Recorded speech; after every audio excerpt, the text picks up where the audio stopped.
O conselleiro do Medio Rural e o de Presidencia, en calidade de responsable da Fundación Semana Verde, asinaron este xoves un convenio para o fomento e a divulgación das razas autóctonas galegas. Pois o que se fai é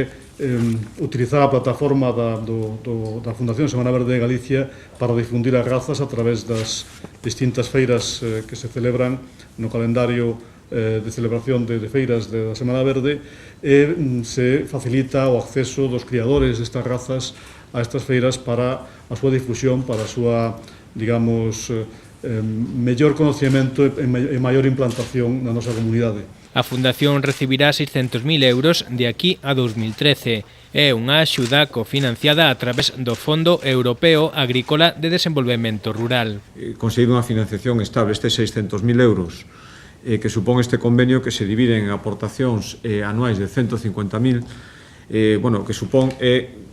contar desde o principio que saibamos na Fundación con que recursos contamos e a partir de ali poder programar. Eu agradezo de verdade que é a primeira vez que se asina, se non me engano, un convenio destas características con unha financiación estable que nos permite saber o que vamos a contar nos vindeiros anos para esta materia, e seguro